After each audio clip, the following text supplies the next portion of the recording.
Joining us here in the KX Country Clubhouse, it's been just about 2 years since we've had some new music from the trio. We welcome the Roadhammers, Jason McCoy, Clayton Bellamy, Chris Byrne. Thanks for joining us here today. Oh, good to be here.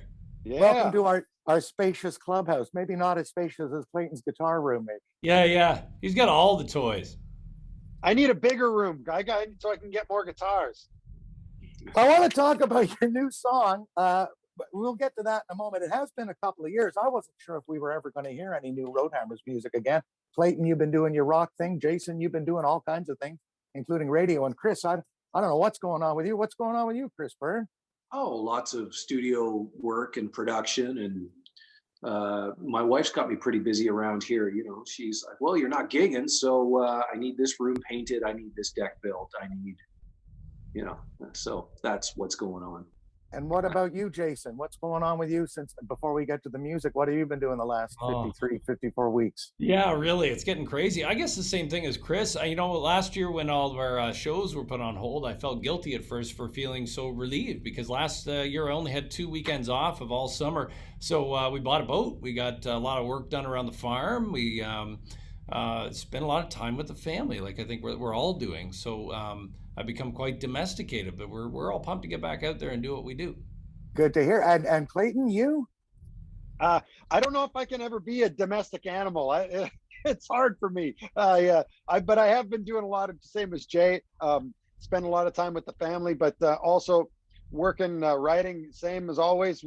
Producing records. Just worked with a band called Weapons. We're just working on their record, and Dan Davidson and a bunch of projects on the go, and of course the main thing, which is the Hammers, and making a new record with the Roadhammers.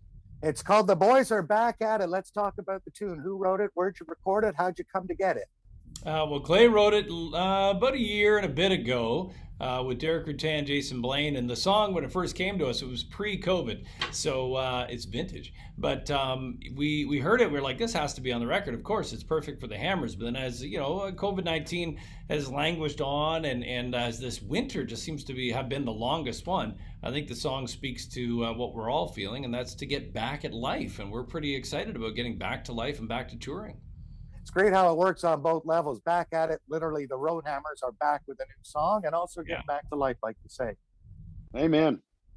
Is this part of have you got some more songs? I think this is going to be part of another EP or album coming later, or? Yeah, we have a 7-song EP on the way, 7 songs, but we've got a whole pile of songs to pick from. So, we could, make a full album if we chose to, but the label wants to, do an EP, so we have more songs for the next project and all that kind of stuff. But it's been quite the process. It's been a while since I've been writing. Clay's been writing a lot, and I know Chris is involved in a lot of projects, but it really felt good to get back in and break some eggs and make this cake, I love the metaphor. 17 years now for the Roadhammers, and I will never forget. It was a CCMA weekend, Canadian Country Music Association weekend. It was either Calgary or Edmonton. I can't remember. You guys made your kind of debut on the show. You were the loudest band in the arena that night. Good. I want to do that again. I don't think anything's changed. You all look the same.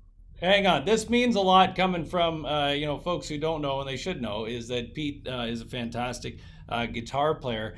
One of my favorite videos on the internet is that song of the guy with the bongo and the cat's grooving along. Yes.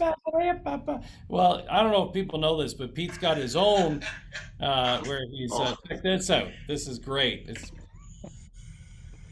got the cat, right? Oh yeah. Yeah.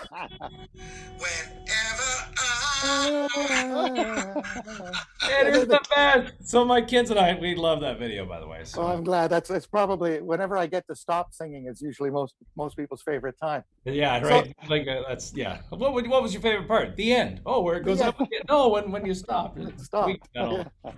Yeah. Well, that's great. Well, we love the new song. The Boys Are Back at It. And obviously, plans are kind of still up in the air, but obviously you must be making some plans to get back out on the road, do some promotion of some kind. Well, just like the song is all about, and I think what the Hammers are really best at is performing live. That's why we've been a staple on the touring scene and kept going for the almost 20 years, is because people love the band live, and that's what we do, and we're excited to bring that back to people when things get back to normal. And I know that it's going to be very soon. And Jason, you mentioned you're not writing as much anymore, man. You used to be a songwriting machine. Is it just kind of, is it slacked off for a reason, or is it COVID, or just you're bowing down to the geniuses alongside of you here? Yeah, well, absolutely. I mean, we just go for the best tune, and I just because I've been doing a lot of other things, just mainly really family. I've got my son is into dirt bikes and building engines and stuff. We've got some tractors and things that we're really into rebuilding, and I just find myself gravitating towards that. But what I do find is that I've got all these ideas. They're not Hammer song ideas, maybe. I don't even know. But starting to, the more I relax, the more the creative mind gets going. So I'll probably start. It comes and goes. I think like anybody. I will interject because he's being modest, because maybe he's not he's not writing as frequently, but the quality is like always here. When you get in the room with Jason McCoy, you have to bring your A game, because that boy knows how to write a song. I guess I'm being humble because I did write a song in the last few weeks called "Pull My Finger," and it's quite good. What could it be about? Yeah. Pull it and find out.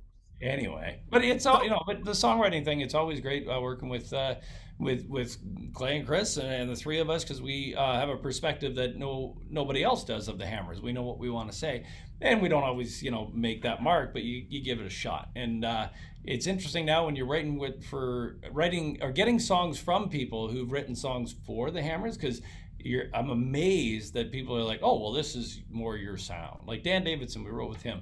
Him and Clay produced the first single, and they get the sound. So we've had that established all along, and that's a pretty humbling experience to have outside people go, oh, well, I think this is a very Hammer kind of thing. It feels really good. Well, the great thing about you guys is you can pull off covers too. I mean, you don't have to have these songs in house, because there's a lot of songs out there that are Hammer worthy. I think A Girl on the Billboard, just one of your best, and what a great cover. And that introduced a lot of people to that guy's work. Del Reeves, yeah, he was one of my favorites growing up, and Junior Brown was pretty big at the time we were making that record, and so I kind of like that integration of swampy blues and all that. But one thing I didn't know, I'd written with Big Al Anderson several times, but I never really understood his contribution to the blues and rock that Chris understood, because he was a big fan of the band he was in that was called NRBQ, and so Chris was like, we got to get him playing on this record, and that's Al you hear on that. He's got that chicka chugga. Oh, it's amazing. Chris comes from that world, and Chris has a lot of great ideas of how to interject that little. He's like the spice guy. He's the spice girl of the band. It's funny you mentioned Al Anderson. I didn't know that about you, Chris. You can almost identify as a country song he's playing in, whether it's "Big Deal" by Leanne Rimes, or there was a Vince Gill song, I think, "The Next Big Thing," and he's got that signature rhythm sound. Hey baby, let's go to Vegas. What was yes. that? Oh, did he play on that? Yeah, he wrote it. Sense. Well, I knew he wrote it, but I didn't know he played on it. Makes sense because it's got that groove, right? As soon as you hear it, you just go. That right hand is amazing. Yeah. It must be hard to record these days. You only get together for the session, or you do it virtually, or what? Yeah, virtually. I mean, but it's we were doing it. A lot of artists were doing this to some degree before COVID.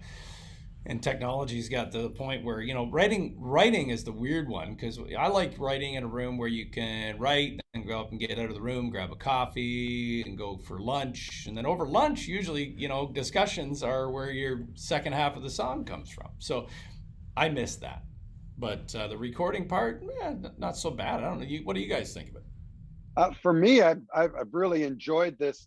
I've been doing Skype writing for quite a long time, but it's only now become, I think, into the mainstream lexicon that everybody, all artists of all genres are willing to get in a room and get on a video and write. I like it because I can just sit in my pajamas and drink my coffee and it's be in my studio environment where I'm comfortable and write songs. And I think we're going to see a real renaissance of great music, quality music out of this year, because there's so much less interference.